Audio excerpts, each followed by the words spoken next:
சின்ன வயசுலேருந்தே கடல் அப்படின்றது நமக்கு ஒரு பெரிய கனெக்டாக தான் இருக்குது. கானான்றது வந்து இங்கே இருக்கிற மக்களோட வாழ்வியலோட கலந்த ஒரு விஷயமா இருக்கு. விரதம் நாங்க கவுச்சு சாப்பிட மாட்டோம். திருத்தணிக்கு சந்தனத்தை தேய்ச்சி மொட்டைய போட்டோம். ஐப்பசிக்கு குங்கம் மஞ்சா வச்சு வாசல்ல கோலம். கந்த சிருஷ்டி கவசம் நம்ம எல்லாரையும் காக்கும். கடை வீதியில ஓமகம் ஆட்டோ பின்னாடி வேல் வரும். ஓமகனை தொட்டா சகுனம் கெட்டு போர் எடுக்கும் ராணுவம். தனியா பேசி என்ன தள்ளுனா நாங்க பின்னால உன்னைய நெஞ்சில வச்சதால நான் விண்ணான வேலி இறங்குறத பார்த்த என் கண்ணால.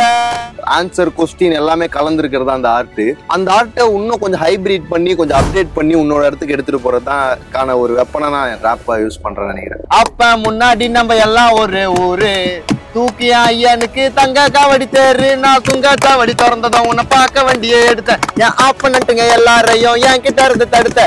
உன்னை விட்டா யாரு இருக்கா என்ன இப்போ பொறுத்து ஜெயிச்சு பழனி மலை பஞ்சாமிரத்தை எல்லாருக்கும் கொடுப்பேன். சேவல் சத்தம் ஸ்பீக்கரா பழக்குது. வெற்றிவேல். அவங்க வந்து எல்லாரும் ஃபிளெக்ஸ் பண்றாங்க. சூப்பர் சிங்கர்லாம் சேர்த்து விட்டாங்க. ஒரு ரெண்டு வாட்டி போயிட்டு இது வந்துட்டு வந்தேன். அவரே ஆக்சுவலா ஒரு ரேப்பர் தான் சார். சந்தானம் சார் ஒரு கன்ஃபார்ம். அவருக்கு ஒரு ரேப்பர் இருக்காங்க. அவரோட ரைமிங் எல்லாம் நீங்க என்ன நினைச்சிட்டு இருக்கீங்க? உங்கள் இல்லம் ஒளியால் நிறைந்திருக்க கயல் ஆக்ரோ ஃபுட்ஸ் செக்கு கடலை எண்ணெய் உங்கள் தேவைக்கேற்ப 1 லிட்டர் முதல் 15 லிட்டர் பேக்கிங்கில் கிடைக்கிறது. வணக்கம். வணக்கம். எப்படி இருக்கிறீங்க? சூப்பரா இருக்கும் ப்ரோ. நீங்க எப்படி இருக்கீங்க? நல்லா இருக்கிறேன், தேங்க்யூ. உங்க ஏரியாவுக்கு வரணும் அப்படின்னு வாங்க அப்படின்னு சொல்லி நல்லா வாஞ்சியோட அழைச்சு கூட்டு வந்துட்டீங்க, உள்ளே கூட்டு வந்துட்டீங்க. இந்த கடலுக்கும் உங்களுக்கு ஒரு பர்சனல் கனெக்ட் இருக்கு அப்படின்றத வந்து தெரிஞ்சுக்கிட்டோம் நாங்க. ஸோ இந்த கடலுக்கும் உங்களுக்கும் இருக்கிற கனெக்ட்ல இருந்து இந்த இன்டர்வியூ நம்ம ஸ்டார்ட் பண்ணலாம். இப்போ என் கூட இருக்கிறது ஃபுல்லா என் நண்பர்கள். ஒரு லிஸ்வா இருக்காரு, ரோகேஷ் இருக்காரு, நம்ம எல்லாம் நண்பர்கள். நாங்க எல்லாம் இங்க இருந்து தான் வந்தோம். ஓகே. ஸோ நம்ம ஏரியாவுக்கு என்ன ஸ்பெஷல்னா ஆறும் பீச்சும் கடக்கிற ஒரு இடம். ரைட்டு. அதை திட்டு அதை ஒரு பனைமரம் ஒன்று தெரியும் அந்த சைட்ல. அதுதான் நம்ம ஊரு.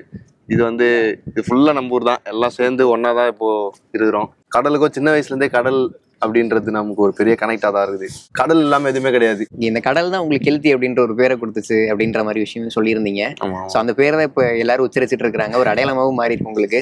ஸோ இந்த பேர் எப்படி கொடுத்துச்சு கடல்? அந்த பேர் எப்படி வந்துச்சு உங்களுக்கு? அது கடல் கொடுக்கல, அது நானே வச்சிட்டேன். ஸோ அது சும்மா ஒரு பேர், மீன் பேர் வச்சா நல்லா இருக்கும்னு நினைச்சேன். ஸோ அதான் அது கெளுத்தி அப்படின்னு. Okay okay. கானா பாடுவீங்களா நீங்க? இங்க நார்த் மெட்ராஸ் அப்படிங்கும் போது மோஸ்ட்லி கானா அப்படின்ற விஷயம் அதிகமா இருக்கும். இருக்கும். மட்டை கானான்னு சொல்லி ஒன்று இருக்கும். இரங்கல் கானா இருக்குது. சாவு வீட்டுல பாடுறது, நைட்டுக்கு மேல யாரும் தூங்க விடாம இருக்கிறதுக்காக பாடுறதுக்கான ஒரு விஷயமா அது இருக்கும். இந்த மாதிரி கோயில் திருவிழாக்கெல்லாம் பாடும். கானான்றது வந்து இங்க இருக்கிற மக்களோட வாழ்வியலோட கலந்த ஒரு விஷயமா இருக்கு. ஓகே. நீங்க கானா தான் ஃபர்ஸ்ட் பாடிட்டு இருந்தீங்களா? நீங்க எது ப்ராக்டிஸ் பண்ணிட்டு இருந்தீங்க ஃபர்ஸ்ட்? இல்ல, நான் கானா கேட்டு இருந்தேன். பட் நான் முதல்ல எழுதிட்டு இருந்தது எல்லாமே ரேப் தான். ஓகே. ஆரம்பத்துல இருந்தே ரேப் தான். அதான் வார்த்தைகள்லாம் அங்க இருந்து திருடி நான் யூஸ் பண்ணிப்பேன். கானால இருந்து பண்ணிக்கலாம். சரி, எப்படி ஆரம்பிச்சது ரேப்? எழுதுனா ரேப் தான்ப்பா. கானா அவங்க பாடுறாங்க, அது நம்ம வாழ்வியல் இருக்கு. ஆனா நம்ம ரேப் பண்ணுவோம், புதுசா இருக்கும் அப்படின்ற மாதிரி யோசிச்சது எப்படி? நம்ம ரேப் தான் பண்ணணும் அப்படின்ற மாதிரி முடிவெடுத்தது. இந்த லாக்டவுன்ல வந்து எல்லாரும் ஒன்னொன்னு பண்ண ஆரம்பிச்சிட்டானுங்க. இஷ்டத்துக்கு எல்லாம் குக் ஆயிட்டானுங்க. திடீர்னு ஆளாளுக்கு ஒன்னொன்னு ஆயிட்டானுங்க. நான் என்ன ஆகுறதுன்னு தெரியாம ரேப்பர் ஆயிட்டேன். ரேப்பர். ஸோ முதல்ல இருந்து நான் சின்ன வயசுல எங்க அம்மா இங்க பக்கத்துல ஒரு இடத்துல பாட்டு கிளாஸ் சேர்த்து விட்டாங்க. ஃபர்ஸ்ட் ஸ்டாண்டர்ட்லாம் படிக்கும்போது. கிளாசிக்கல். ஆமா, கிளாசிக்கல். அது சேர்ந்து போயிட்டு இருந்தேன். அப்புறம் சூப்பர் சிங்கர்லாம் சேர்த்து விட்டாங்க. ஒரு ரெண்டு வாட்டி போயிட்டு இது வந்துட்டு வந்தேன். அதுக்கப்புறமா இங்க வந்துட்டு ஃபுல்லா இங்க ஊர்லயே தங்கிட்டேன். அதுக்கப்புறம் இன்னொரு இடத்துல தங்கியிருந்தேன். முதல்ல காசிமேட்ல இருந்தேன், அப்பா வீட்டாங்க. அதுக்கப்புறமா இங்க வந்து நெட்டுக்கு போதான் ஃபுல்லா. ஸோ அதான் இங்க போய் நடந்துட்டு இருக்க விஷயங்கள்லாம் பார்த்து ஓகே நம்ம வாழ்றது தான் பாடுறது. நான் முதல்ல என்ன சின்ன ஸ்பீடா பாடுறது ரேப் அப்படின்னு நினைச்சிருந்தேன். ஆனா அதுக்கப்புறம் கிடையாது. நம்ம என்னவோ அதை சொன்னா அதுதான் ரேப் அப்படின்றது தான் அதுக்கப்புறம். ஸோ அப்படிதான் ஹிப்ஹாப் தமிழ்ல எனக்கு ஒரு பெரிய ஒரு ஸ்டார்டர் இன்ஸ்பிரேஷன் அண்ணன் தான். ஓகே. ரேப் பாட ஆரம்பிச்சதும் உலலை பாட்டு விட்டுட்டீங்க, மிஸ் பாட்டு விட்டுட்டீங்க. ஆனால் பெரிய ஸ்கேல ஒரு பாட்டு எடுத்துகிட்டு வர போகிறோம் அப்படிங்கும் போது ஃபர்ஸ்ட் எடுத்தோன்னே ஸ்பிரிச்சுவல் டச்சில் இந்த பாட்டு எடுத்துகிட்டு போகலாமா வேண்டாமா அப்படின்ற மாதிரி உங்களுக்குள்ள தாட் இருந்துச்சா? வேற மாதிரி ஜாலியாக எடுத்துகிட்டு போகலாமே அப்படின்ற மாதிரி தாட் இருந்துச்சா உங்களுக்குள்ள? இல்லை இதான் நம்ம ட்ரேட்மார்க், இதிலே போயிடலாம் அப்படின்ற மாதிரி இருந்துச்சா? நான் முதல்ல என்ன நினச்சேன்னா சாமி பாட்டு மாதிரி ரேப் பண்ண ஆரம்பித்தேன். அதுக்கப்புறமா முதல்ல ஸ்டார்டிங்லாம் சும்மா அந்த அம்மன் பாட்டுலாம் கேட்கறதுக்கே வைபா இருக்கும். நார்மலாவே நீங்க போட்டீங்கனாலே கேட்கறதுக்கே நல்லா சூப்பரா இருக்கும், ஜாலியா இருக்கும் பாட்டு. ஸோ அதை வச்சு பார்த்தா எனக்கு முருகர் சின்ன வயசுல இருந்தே முருகர் பிடிக்கும். தாத்தா இங்க பக்கத்துல ஒரு கோயில் வச்சிருக்காரு. ஓகே. ஸோ அப்படிதான் முருகர் ஃபுல்லா ஒரு இன்ட்ரெஸ்ட் ஆகி சரி ஓகே முருகர் பாட்டு பண்ணலாம் அப்படின்னு சொல்லி ஸ்டார்ட் பண்ணி அதுக்கு ஸ்டார்ட் பண்ண நான் மட்டும் தான் நான் பண்ணேன். மற்றதெல்லாம் அதுவே தானா முருகர் பாட்டு நடந்துச்சு. Okay okay. ஆமா, முடிவு மட்டும் எடு, மற்றதெல்லாம் மூளை பார்த்துக்கும். Okay okay. சின்ன வயசுல இந்த ஸ்பிரிச்சுவல் கனெக்ட் அப்படின்றது உங்களுக்கு எப்படி வந்துச்சு? அதான் சின்ன வயசுல எங்க தாத்தா கோயில் வச்சுட்டு இருந்தாரு. அங்க கோயிலுக்கு போறது, கொலு வச்சாங்க, கொலுலாம் வைப்பாங்க நவராத்திரிக்கு. அங்கெல்லாம் போயிட்டு அந்த பொம்மைலாம் வச்சதுனால அப்படியே அங்கேயே இருப்பேன். அங்க லைட் செட் பண்ணிட்டு இருப்பேன். ஓகே. அப்புறம் எங்க ஊர்ல தீ மிதிப்பாங்க, அங்க போய் சுத்திட்டு இருப்பேன், அங்கேயே தான் இருப்பேன். ஓகே. ஸோ இந்த மாதிரி நிறைய டைம் கோயில்ல தான் இருப்பேன். எனக்கு வெளியே போய் சில் பண்ற இடமே கோயில் தான். ஓகே. ஸோ அதனால கோயில் சாமி போய் கும்பிடுறது எனக்கு ஒரு ஜாலி மாதிரி. ஓகே. சின்ன வயசுல நிறைய பேர் கிரிக்கெட் விளையாட போவாங்க, நீங்க கோயில் தான்? கோயில் தான் ஃபுல்லா. எனக்கு அவ்வளோ ஃப்ரெண்ட்ஸ் கிடையாது. ஸோ நான் அப்படியே கோயிலில் போயிட்டு சில் பண்ணிட்டு அப்படியே சுத்திட்டு அம்மாவோட அப்படியே போயிடுச்சு. ஓகே. அங்க இருந்து பாடவும் ஸ்டார்ட் பண்ணிருக்கீங்களா நீங்க? பிராக்டிஸ் பண்றது? அந்த பாட்டு கிளாஸ்ல சேர்ந்ததுக்கு அப்புறமா என்ன ஃபர்ஸ்ட் கோயில்ல தான் பாட வச்சாங்க. ஒரு சிவன் கோயில்ல வந்து பாட வச்சாங்க. கும்மிடி பூண்டின்னு ஒரு ஊர் இருக்கு பக்கத்துல, அங்க போய் பாட்டு வந்தோம். அந்த மாதிரி இருக்கும். அதான் மொத்தமா ஒன்னா சேர்ந்து பாடுவாங்கல்ல இந்த கிளாசிக்கல், அந்த மாதிரி கூட்டு போய் பாட வச்சிருக்காங்க. நிறைய கோயில்ல போய் பாடிருக்கேன். Okay okay. இப்போ உங்களோட பாடல் நிறைய பேர் கேட்டுட்டு இருக்கிறாங்க. இப்போ நீங்க வெளியே சும்மா கேஷுவலா சுத்திட்டு இருந்திருப்பீங்க. அப்போ யாராச்சும் ரேண்டமா ஒரு ஆள் வந்து வெற்றிவேல் பாட்டை கேட்டுட்டு இருந்திருப்பாங்க. அதை பார்த்தோன்னே மாசுப்பா நம்ம பாட்டு ஒருத்தர் கேட்கிறாரு அப்படின்ற மாதிரி ஏதாச்சும் ஒரு மொமெண்ட் உங்களுக்கு ஞாபகம் இருக்கா? இந்த பாட்டு ரிலீஸ் ஆனோடனே நடந்தது. நான் டெய்லி தூங்கி எழுந்தா எங்க வீட்டு எதிரிலேயே வேணுன்னே போட்டு ஓட விடுவாங்க. அது ஒண்ணு இருக்கு. அப்புறம் நானும் பிரெஜின்னு சொல்லி என் ஃப்ரெண்டு ஒருத்தர் இருக்கான், சிக்மா பையன் ஷூட் வந்து நடந்துச்சு ஆர்னி பக்கத்துல.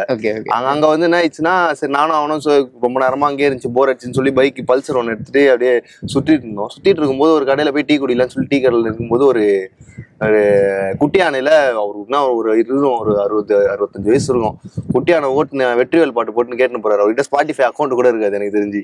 அவர் கேட்டு போறாருன்னா அப்போ ஓகே எல்லாருக்கும் இது போயிடுச்சு. நான் இப்போ சமீபமா ஒரு ஷூட்டுக்கு போனேன். சும்மா அதை அப்படியே டிராவல் பண்ணிட்டு போய் ஷூட் எடுக்கிற மாதிரி போற ஊர்ல இறங்கின ஊர்ல எல்லாரும் ஒருத்தர் வச்சிடறாங்க. சரி ஓகே அப்ப நம்ம ஏதோ நல்லதா பண்ணுறோம் அப்படின்னு நான் நினைச்சினேன். ஓகே. காலேஜ் லைஃப் எப்படி போயிட்டு இருக்கு உங்களுக்கு? ஃபர்ஸ்ட் இயர் போகும்போது ஃப்ரெஷ்ஷாக உள்ளே போயிருந்திருப்பீங்க, அப்போ தான் பாட ஸ்டார்ட் பண்ணியிருந்திருப்பீங்க இந்த ரேப் இதெல்லாம். அப்படியே கட் பண்ணால் தேர்ட் இயரில் நீங்கள் தான் ஒரு பிரபலம் காலேஜ்லேயே. காலேஜுக்கு நீங்கள் சீஃப் கெஸ்ட்டாக போகலாம் அப்படின்ற அளவுக்கு ரொம்ப பிரபலம் ஆயிட்டீங்க. இப்போ எப்படி இருக்கு இப்போ காலேஜ் லைஃப்? ஃப்ரெண்ட்ஸ் எப்படி ரிசீவ் பண்ணுறாங்க உங்களை? இப்போ எல்லாரும் இது பண்ணுறாங்க. இப்போ எங்கள் டீன் கூப்பிட்டாரு ராயப்பன் சார். அவர் வந்து எனக்கு சில வாய்ப்புகள்லாம் வந்து கொடுத்துருக்காரு. ஸோ டான் ஸ்டோனி சார் இருக்காரு. அவர் தான் வந்து நான் லோயலா காலேஜ் ஆக்சுவலாக தேர்ட் இயர் படிக்கிறேன். ஸோ டான் ஸ்டோனி சார் தான் வந்து LCPA ஓட வச்சிருக்காரு, அது Loyola college of performing arts. So அவர் தான் நமக்கு சில ஹெல்ப்லாம் பண்ணிருக்காரு உள்ள வழியா. ஸோ ராயப்பன் சாரும் நமக்கு சில ஹெல்ப்லாம் பண்ணிருக்காரு. ஸோ அதான் கண்டிப்பாக கூடிய சீக்கிரத்தில் லோயலா காலேஜ்லேயே ஒரு மியூசிக் வீடியோ எடுத்தா நல்லதுன்னு நினைக்கிறேன். ஃபேமிலி சப்போர்ட் எப்படி இருந்திருக்கு உங்களுக்கு இனிஷியல்? ஃபேமிலி சப்போர்ட் வந்து எனக்கு ஸ்டார்டிங்ல இருந்து நல்லா, அம்மாலாம் நல்லா சப்போர்ட் பண்ணுவாங்க. அம்மா வந்து முதல்ல நம்மள எதுவுமே டிஸ்டர்ப் பண்ணாமல் இருந்தாலே அது பெரிய சப்போர்ட். அதுக்கப்புறமா சப்போர்ட் பண்ணுறதுலாம். ஆனால் எங்கள் அம்மா ஃபர்ஸ்ட் ஸ்டார்டிங்ல இருந்து நீ எதனா பண்ணு ஓகே தான். ஏன்னா அவங்க தான் முதல்ல பாட்டு கிளாஸ் சேர்த்து விட்டது. ஸோ அவங்க தான் அந்த ஸ்டார்டிங் புள்ளி வச்சது. அதுக்கப்புறம் அப்படின்னு வந்துட்டு இருக்கு. ஓகே. அம்மா தான் ஸ்டார்ட் பண்ணி வச்சிருக்காங்க. அம்மாவுக்கு ஒரு ஆசை இருந்திருக்கும். கண்டிப்பா. உங்களோட பாட்டு ரிலீஸ் ஆகி இவ்வளவு பெருசா அதுக்கு ஒரு வரவேற்பு கிடைக்குது அப்படிங்கும் போது அம்மா என்ன சொன்னாங்க, என்ன விஷயம் சொன்னாங்க? அதான் அவங்களால அது அவங்க ப்ராசஸே பண்ண முடியல என்ன நடந்துட்டு இருக்குன்ட்டு. இவ்வளவு பிரபலமானது எதிர்பார்க்க முடியும். அவங்க ப்ராசஸே பண்ண முடியல. அவங்க வந்து எல்லாரும் ஃபிளெக்ஸ் பண்ணிருக்காங்க. அவங்க அதான் அவங்களுக்கு அவள் தான் அவங்களுக்கு வேற எதுவும் அவங்களுக்கு பெருசா கிடையாது. இல்ல உங்களுக்கு இப்போ ஒரு திருப்தி இருக்குல்ல? எனக்கு ஆமா கண்டிப்பா. ஏன்னா பேரண்ட் டீச்சர் மீட்டிங்ல எல்லா பேரண்ட் டீச்சர் மீட்டிங்ல ஸ்கூலுக்கு போய் நான் திட்டுவாங்க. எல்லாரும் 10th 11th 12th வரைக்கும் திட்டுவாங்க. 12th எல்லாம் வந்து ஒரு மாதிரி மோசமா திட்டுவாங்க. இதான் ஃபர்ஸ்ட் டைம் எங்க அம்மா பெருமைலாம் பண்றாங்க. Okay okay. ஹார்டிகல்ச்சர் ஸ்கூல்ல இருந்து நிறைய ஆர்டிஸ்ட் அடுத்தடுத்து பெருசா வந்துகிட்டு இருக்கிறீங்க. ஸோ அந்த ஸ்கூல் பத்தி, அந்த ஸ்கூல் உங்களை எப்படி ப்ரிப்பேர் பண்ணிருக்கு? அந்த ஸ்கூல் என்னென்ன விஷயங்கள் நீங்க கத்துக்கிட்டீங்க? இது ஒரு இன்ஸ்டிடியூஷன் தான், அது லேபிள் கிடையாது, இன்ஸ்டிடியூஷன். உள்ள போனா நீங்க 6 மாசம் பேச மட்டுமே செய்யணும், படிக்கணும், நிறைய படிக்கணும், கத்துக்கணும்னு நினச்சி நீங்கள் உள்ளே போனீங்கன்னா நிறைய கற்றுக்கலாம். ஸோ நிறைய கற்றுக் கொடுப்பாங்க. நீங்கள் படிச்சுட்டே இருக்கணும், தொடர்ந்து அதை பற்றி நடத்திட்டே இருக்கணும்.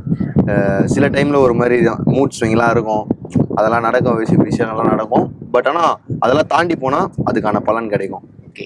ஆஃப்ரோட சப்போர்ட்டும் இருந்திருக்காரு ஸ்டேஜஸ்லேருந்து. ஆஃப்ரோ தான் ஃபுல் சப்போர்ட். ஆஃப்ரோ தான் நமக்கு எல்லா சப்போர்ட்டும் பண்ணிருக்காரு ஸ்டார்டிங்லேருந்து. நான் ஒரு கொஞ்ச நாளாக ஒரு வீட்டிலே தங்கிட்டேன். தங்கி அப்பெல்லாம், ஏன்னா என் வீடு இங்கே இருக்குது, அவர் வீடு அங்கே இருக்குது. எனக்கு தெரிஞ்சு இது வந்து ஒரு 20-25 கிலோமீட்டர் வந்துடும் பெசன் நகர்லேருந்து இங்கே தான். ஸோ அங்கே டெய்லி நான் போக முடியாதுன்னு சொல்லிட்டு நான் அங்கேயே தங்கிட்டு அப்புறம் அங்கேருந்து வந்துட்டு அப்புறம் கொஞ்ச நாள் வந்து என் பிரசன்னான்னு சொல்லிட்டு என் ஃப்ரெண்டு ஒருத்தருக்கான், அவன் வீட்டில் தங்கிட்டு இருந்தேன். அங்கேருந்து இங்கேருந்து ஒரு 15 கிலோமீட்டர் மைனஸ் பண்ணிக்கலாம். ஸோ அது கொஞ்சம் கிட்ட இருந்துச்சு. ஸோ அதை மாதிரி கொஞ்சம் கொஞ்சம் மேனேஜ் பண்ணி ஸ்ட்ரகிள் பண்ணி பண்ணிருக்கோம். பார்ப்போம். சந்தோஷ் நாராயணன் அவர்களுமே வெற்றிவேல் பாடலுக்கு ஒரு கம்போசிங்ல ஒர்க் பண்ணியிருக்காரு அப்படின்ற மாதிரி கேள்விப்பட்டோம். என்ன விஷயம் சொன்னாரு அந்த மீட்டிங் டைம், அதை பத்தி பேசலாமா? ஃபர்ஸ்ட் ஆஃப் ஆல் அந்த பாட்டுக்காக அவர் மீட் பண்ண போறீங்க அப்படிங்கும்போது ஆஃப்ல கூட்டிட்டு போறாரு அப்படிங்கும்போது, இந்த பாட்டுக்காக ஆக்சுவலா நாங்க சந்தோஷ் சார் மீட்டே பண்ணல. ஓகே. அதுக்கப்புறம் ரொம்ப நாள் கழிச்சு இந்த ஆல் அபவுட் மியூசிக்னு சொல்லிட்டு மும்பைல வந்து ஒரு கான்ஃபரன்ஸ் ஒன்று நடந்துச்சு. அங்க மீட் பண்ணேன். அவர் அப்படின்னு சொல்லி என்ன கட்டி பிடிச்சிட்டு, சார் எப்படி போயினுக்குது லைஃப் அப்படின்னாரு. சார் அப்படின்னு அவர்கிட்ட போய் என்னால் பேச முடியல சார் அப்படின்ட்டேன். அதுக்கப்புறமா என்ன பண்ணாரு, அவர் கான்ஃபரன்ஸ்ல பேசிட்டு இருந்தாரு. ஆல் அவுட் மியூசிக்ல பேசிட்டு இருக்கும்போது அவர்கிட்ட கேட்டாங்க, இந்த மாதிரி கானா ஆர்டிஸ்ட் இல்லை இந்த சைடு ஆஃப் பாய்ஸ்லாம் என்ன பண்ணிருக்காங்க, சென்னையில சவுத் சென்னையை விட நார்த் சென்னையில என்ன நடந்துட்டு இருக்குன்னு கேட்கும்போது தே ஆர் லைக் இன்னும் ஃபேஷன்ல அவங்க நல்லா பண்ணிருக்காங்கன்னு சொல்லிட்டு அன்னைக்கு என்ன கூப்பிட்டு மாடலா ஸ்டேஜ்லயே காட்டினாரு. அதான் அந்த வீடியோ பார்த்துருந்தோம்னு நினைக்கிறேன். அதை பார்த்துருப்பீங்க. ஸோ அந்த வீடியோ ஸ்டேஜ்லயே என்ன காட்டினாரு. எனக்கு ஒரே ஷை ஆயிடுச்சு, அவரே கூச்சமாயிடுச்சு. ஓகே, நீங்க ஒரு சைட் பேக் போட்டு நின்று, ஆமா வெள்ளை கலர் ஷூ போட்டு வெள்ளை கலர் சட்டை போட்டு நின்றுருப்பேன். ஸோ அதான் அது கூப்பிட்டு பண்ணாரு. பாட்டு லிரிக்ஸா பார்த்துட்டு என்ன சொன்னாரு? கம்போசிங் முடிச்சுட்டு மொத்த பாட்டா வரும்போது ஏதாச்சும் சொல்லியிருப்பாருல, சூப்பர்ன்ட்டாரு. சார் வந்து எப்பவுமே ஒரு மாதிரி ஒரு ஃபுல் பாசிட்டிவ் வைப்ல தான் இருப்பார் சார். ஓகே, ஜாலியா இருப்பார். சார் கூட இருந்தீங்கன்னா நீங்க ஜாலியா இருக்கும். உங்க ஸ்டைல் ஆஃப் மியூசிக் எப்படி இருக்கணும்னு நீங்க டிஃபைன் பண்ண விரும்புறீங்க? என் ஸ்டைல் இதுதான்ப்பா, நான் இப்படிதான் பாட்டு பண்ணுவேன், எப்பயுமே இப்படிதான் இருக்கும் அப்படின்ற மாதிரி நீங்க எதை டிஃபைன் பண்ண விரும்புறீங்க? அப்படி ஒண்ணு கிடையவே கிடையாது. ஸ்டைலே நீங்க ஃபிக்ஸ் பண்ணலையா? ஸ்டைலு அதான் மக்களோட கனெக்ட் ஆகணும். ஓகே, யாருமே பேச முடியாத விஷயங்கள்லாம் பேசணும். ஆனா இதுக்கான ஜேர்னர், இதுக்கான ஸ்டைல் மாறிட்டே இருக்கும். ஓகே, பட் ஆனா பேசுற விஷயங்கள் எல்லாமே இது வரைக்கும் யாரும் பேச முடியாத, பேசக்கூடாத, பேச வேணாம்னு நினைச்சிட்டு இருக்க விஷயங்கள்லாம் கண்டிப்பா. ஓகே, அது எந்த மாதிரியானதுன்னு கொஞ்சம் சொல்லலாமா? அது இதுவரைக்கும் பேசல, இந்த மக்கள் இது பேர்களோட பேசல, இந்த விஷயங்கள்லாம் பேசக்கூடாதுன்னு அவங்க நினைச்சிட்டு இருப்பாங்க, ஆனா நம்ம அதை பேசணும், அதை பதிவு பண்ணணும் அப்படின்றது எந்த மாதிரியான விஷயங்கள் அப்படின்றத புரிஞ்சுக்கலாமா? இப்போ ஒலலை ஏற்றுவோம். ஒலலை வந்து எனக்கு தெரிஞ்சு சைல்டு அப்யூஸ், டொமஸ்டிக் வயலன்ஸ், அதை பற்றிலாம் எனக்கு தெரிஞ்சு அந்த அளவுக்கு பேசியிருப்பாங்களா தெரில. பட் மேபி பேசியிருப்பாங்க. பட் அதை இன்னும் கொஞ்சம் இன்டென்ஸாக பண்ணுறது தான் எனக்கு தெரிஞ்சு பிளான் நினைக்கிறேன். ஸோ கண்டிப்பாக இன்னும் நிறைய டாபிக்ஸ் இருக்குது இங்கே, பேசாத டாபிக்ஸ். அது கண்டிப்பாக எல்லாத்தையும் பேசுவேன். ஓகே, எனக்கு வந்து பாட்டு பண்ணுறது வந்து 5 மார்க் ஆன்சர் எழுதுற மாதிரி தான். 5 மார்க் ஆன்சர் எழுதுறேன். ஒரு டிஃபைன் அப்படின்னு ஒன்று கொடுத்துட்டாங்கன்னா அதை அப்படியே டிஃபைன் பண்ணி என்னோட விஷயத்தில் நான் கதை எழுதுவேன் நிறைய ஸ்கூலில். ஓகே, நிறைய கதை எழுதுவேன். தமிழ்லாம் வந்துச்சுன்னா படம்லாம் எழுத ஆரம்பிச்சிடும். ஃபுல் ஸ்டைல் நம்ம இந்த மாதிரி கான இறங்கலாம் அப்படின்ற மாதிரி யோசிச்சிருக்கீங்களா சமீபத்தில் எதுவும்? அது ஒரு ஆர்ட்டு, அதை நம்ம ரெஸ்பெக்ட் பண்ணியே ஆகணும். ஏன்னா அது வந்து இங்கே இருக்க ரூட்ஸோட கலந்துருக்க ஒரு மேட்ரு. ஸோ நம்மளோட ஆன்சஸ்டர்ஸ் எல்லாருமே கொடுத்த ஒரு ஆன்சஸ்டர்ஸோட எல்லாரோட ஆன்சர் கொஸ்டின் எல்லாமே கலந்துருக்கிறது அந்த ஆர்ட்டு. ஓகே, அந்த ஆர்ட்டை இன்னும் கொஞ்சம் ஹைபிரிட் பண்ணி கொஞ்சம் அப்டேட் பண்ணி உன்னோட இடத்துக்கு எடுத்துட்டு போறது தான் ஒரு வெப்பனை நான் ரேப்பை யூஸ் பண்றேன்னு நினைக்கிறேன். Okay, okay. ஸோ இங்க இருக்கிற ஆட்களோட வாழ்வியல், இங்க இருக்க ஆட்களோட லைஃபு, இதான் நம்ம லைஃபு. ஸோ அந்த லைஃப்பை வந்து இன்னும் கொஞ்சம் வைடரான ஆட்களுக்கு எடுத்துட்டு போய் தெரிய வைக்கணும் அப்படின்னா அதுக்கு இன்னும் கொஞ்சம் வைடரான பிளாட்ஃபார்ம் தேவைப்படுதுன்னு நினைக்கிறேன். ஸோ அதுக்காக நான் இந்த ஒரு வெப்பனை யூஸ் பண்ணிக்கிறேன். கிஸ்ஸா பாடி சாங் மூலியமா சினிமாலேயே வந்துட்டீங்க நீங்க. ஆமா. ஓகே, அந்த பாட்டுக்கு ஃபர்ஸ்ட் ஆஃப் ஆல் நீங்க சந்தானம் சாரை மீட் பண்ண போறீங்க. அவர் என்ன எல்லா ஆஸ்பெக்ட்டுமே அவர் கவனிப்பார் அப்படின்ற ஒரு விஷயம் அவருமே ஷேர் பண்ணியிருந்திருக்காரு, எல்லாருமே சொல்லுவாங்க.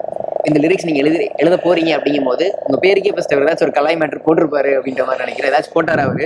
நீங்க மீட் பண்ணும்போது என்ன சொன்னாரு? ப்ரெஸ் மீட்ல அவர் கேட்டிருக்காங்க, முதல்லாம் வந்து ஏதோ பேர்லாம் போடுவீங்க, இப்போ யாரோ கெளுத்தி மீன் பேர்லாம் போட்டுருக்கீங்க. இல்லை மீன் பேர்ல அவன் பேர் அதுதான் லைக் அந்த மாதிரி ஏதோ ஒன்று சொல்லியிருப்பாரு. அந்த வீடியோ நீங்க எடுத்து பார்த்தீங்கன்னா தெரியும். என்ன சொல்லியிருப்பாருன்னா, ஏதோ ஒருத்தர் கேட்டிருப்பாரு ப்ரெஸ் மீட்ல, இந்த மாதிரி நீங்க பொதுவாக வந்து எல்லாரையும் வந்து மீன் பேர் வச்சு கூப்பிடுவீங்க, சும்மா கிண்டல் பண்ணுவீங்க, அந்த மாதிரி தான் நீங்க வந்து கிண்டல் பண்ணி தான் இப்போ இவருக்கும் பேர் வச்சிருக்கீங்களா அப்படின்னு கேட்டபோது, இல்ல நான் கிண்டல் பண்ணலாம், அவருக்கு பேர் வைக்கல, அவர் பேரே அதான் அப்படின்னாரு.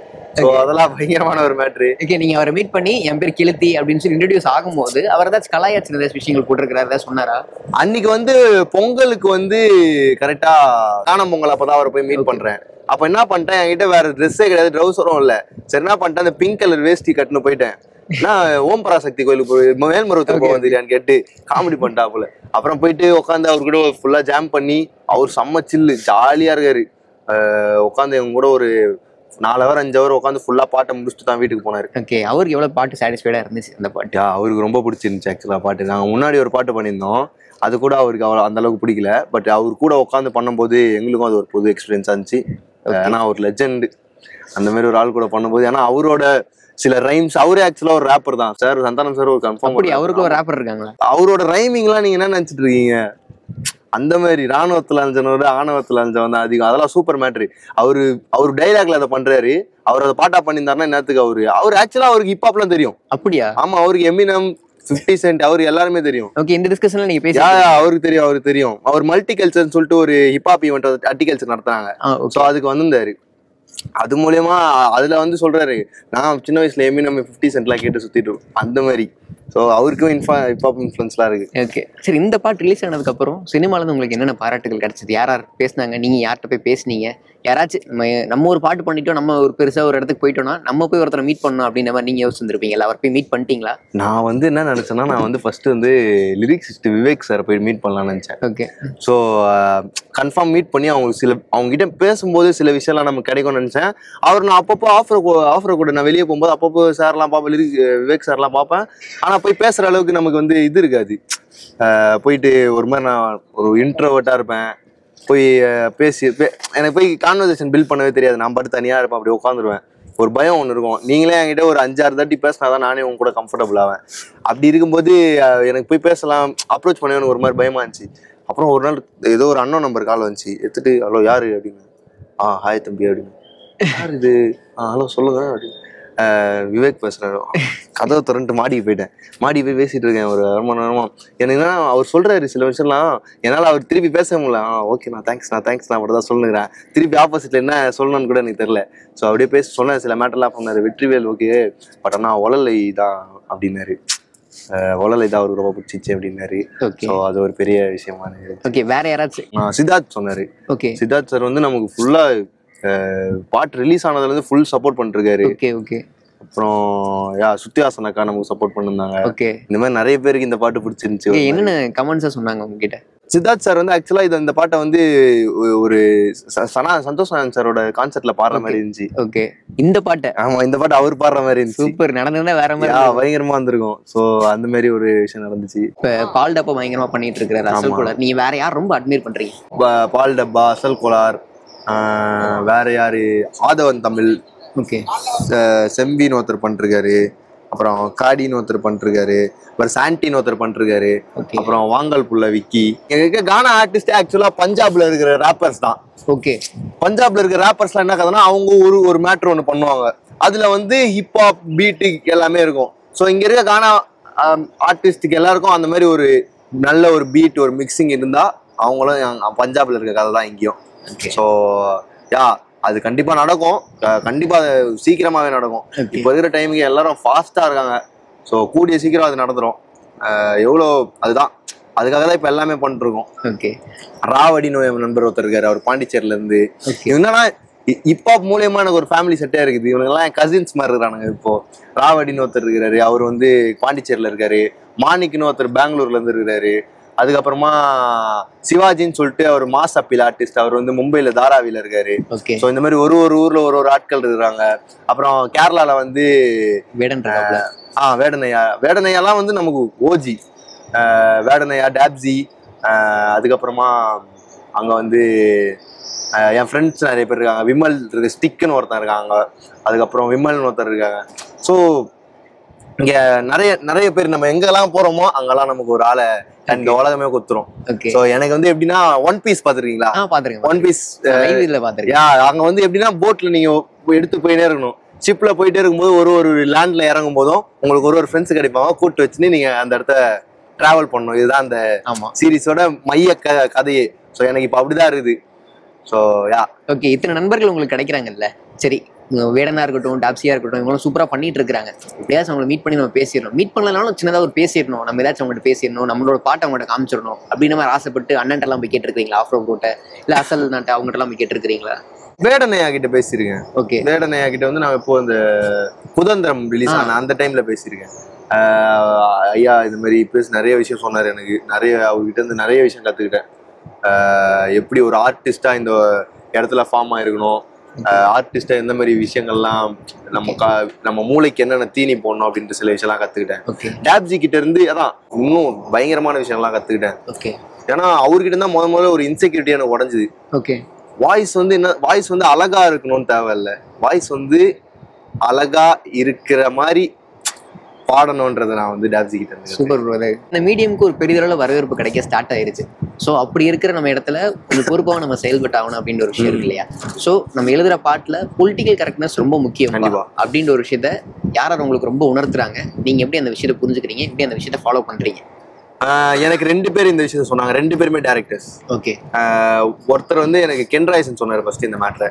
நீ என்ன வேணா தொல்லை பண்ணிக்கலாம், ஆனா என்ன வேணா நீங்க சேட்டை பண்ணிக்கலாம், ஆனா பொலிட்டிக்கலி கரெக்டா இருக்கணும், சோசியலி கரெக்டா இருக்கணும். சோசியலுக்கு ஈவிலான எந்த விஷயத்த பண்ணாலும் அதுக்கான எதிர்வினை நமக்கு கிடைக்கும். ஸோ இது வந்து எல்லாரோட கேரக்டர் தான் பொறுத்து. உங்களுக்கு அது அப்படி அந்த எதிர்வினையை ஏத்துக்கணும் அப்படின்னா நீங்க அதை பண்ணிக்கலாம். தினேஷ் அண்ணான்னு சொல்லிட்டு எனக்கு வெற்றிவேல் அவர் தான் மியூசிக் வீடியோ எடுத்தாரு. அவரும் என்கிட்ட இந்த விஷயம் தான் சொல்லுவாரு. நல்லது செஞ்சா நல்ல பலன் கிடைக்கும், கெட்டது செஞ்சா கெட்ட பலன் கிடைக்கும். இதுதான். ஆனா பலன் கிடைக்கும், ஆனா அது எந்த மைனஸா பிளஸ்ஸான்றது நம்ம எடுக்கிற முடிவுல இருந்தா. ஸோ கன்ஃபார்ம் பொலிட்டிக்கலி கரெக்ட் இருக்கணும். ஏன்னா நம்ம சொல்ற ஒரு விஷயம், மீடியான்றது ஒரு பெரிய மேட்ரு. நம்ம சொல்ற ஒரு விஷயம் கேள்விங்க வாயிலிருந்து வர மெசேஜ் மாதிரி யூடியூபை விட ஃபாஸ்டா போறோம். அதான் அதை கொஞ்சம் வந்து பார்த்து தான் பண்ணணும். கன்ஃபார்ம் அதுல பொறுப்பா இல்லைன்னா ரொம்ப மோசம். ஓகே. இந்த சின்ன வயசுல இவ்வளவு ஒரு தெளிவான பாயிண்ட் எல்லாருமே கிடைச்சிருக்கு, உங்களுக்கு கிடைச்சிருக்கு அப்படிங்கும் போது அது எங்க இருந்து உங்களுக்கு கிடைச்சது? என் மென்டர்ஸ். ஓகே. யாரு? என் ஃபர்ஸ்ட் மென்டர் வந்து எங்க தாத்தா. ஓகே. ஸோ அவரு சில விஷயங்கள்லாம் சொல்லாரு. அதுக்கப்புறம் நிறைய விஷயங்கள் இந்த காலமே என்கிட்ட சொல்ல நினைச்சேன். என் ஆட்டோ டிரைவரிங் தான் இருக்கிறாப்புல. அவர் வந்து நீ உன்னை என்னை வீட்டை விட்டுல முதல்ல அனுப்ப மாட்டாங்க. ஒரு 7th 8th வரைக்கும்லாம் நான் வீட்டை விட்டு ஆட்டோல தான் ஆட்டோ மேன் வச்சிருப்பாங்க. அந்த ஆட்டோ மேன் ஒரு ஓட்டுனே போகும்போது ஒரு மேட்டர் சொல்லிட்டா போல திரும்பி நான் ஏதோ அழுதுனே வந்திருந்தேன் போல ஆட்டோல. அழுதுன்னு வரும்போது இந்த உலகத்தை வந்து நீ கெட்டதை கத்துக்கோன்னு சொல்ல, ஆனா இந்த உலகத்தை உங்ககிட்ட காட்டாம இருக்கிறது எவ்வளவு மோசமான விஷயம் அப்படின்ட்டு. அப்பதான் உடையுது, ஓ இந்த உலகத்தை நம்ம இன்னும் பார்க்கல வெளியே அப்படின்ட்டு. வெளியே போய் பார்க்கும்போது சில விஷயம்லாம் தெரியுது. ஓகே, நல்ல விஷயமா இருக்குது, கெட்ட விஷயமா இருக்குது. ஓகே. இந்த விஷயம் நான் எதனால கேட்டேன்னா, இந்த கிசா பாடி சொன்ன அந்த பாட்டுல நீங்க ஒரு லைன் எழுதிருப்பீங்க, பிரின்சரோட சீக்வல், நோலனோட சீக்வல், ஸ்பைக் லீக்கு முன்னாடி எல்லாருமே ஈக்குவல். அந்த விஷயத்த கரெக்டா புரிஞ்சு எழுதிருக்கீங்க. நீங்க அவரோட படங்கள்லாம் ஃபாலோ பண்ணி என்னன்னா சீக்வல் ஈக்குவல் அது ஒரு மாதிரி ரைமிங்கா வச்சிட்டேன். ஸோ அது சீக்வல் ஈக்குவல் இருக்கான்னு எனக்கு தெரியல. பட் ஸ்பைக் லீ படத்துல ஈக்குவல் இருக்கு. ஸோ மால்கம் எக்ஸ் பார்த்துருந்தீங்கன்னா உங்களுக்கு தெரிஞ்சிருக்கும். ஸோ அந்த படம் எனக்கு நிறைய இன்ஸ்பிரேஷனை கொண்டு வந்துச்சு. மால்கம் எக்ஸ் தான் எனக்கு தெரிஞ்சு மோஸ்டா நான் ஸ்பைக் லீ படம் பார்த்து ஓகே இந்த மாதிரி ஒரு மேட்டரை சொல்லிட்டாருல ஒருத்தர் அங்கேருந்து. ஏன்னா அதை வந்து செகண்ட் டைம் தேர்ட் டைம் பண்ணவங்களா கதை இல்லை, அதை ஃபர்ஸ்ட் டைம் பண்ணவங்க தான் மேட்ரு. ஓகே. ஸோ அந்த படம் பார்த்து நான் செத்துருக்கேன். Okay bro, thank you so much. நேரத்துக்கும் பொறுமைக்கும் ரொம்ப அழகா நிறைய பதில்கள் கொடுத்தீங்க. தேங்க்யூ. நன்றி. உங்கள் இல்லங்களில் என்றும் ஆனந்தமும் மகிழ்ச்சியும் ஒளிவீச தெய்வீக மனம் கமழும் கயல் ஆக்ரோ ஃபுட்ஸ் பிராண்டின் சுத்தமான செக்கு கடலை எண்ணெயை இன்றே கேட்டு வாங்குங்கள். அனைவருக்கும் இனிய தீபத் திருநாள் நல்வாழ்த்துக்கள்.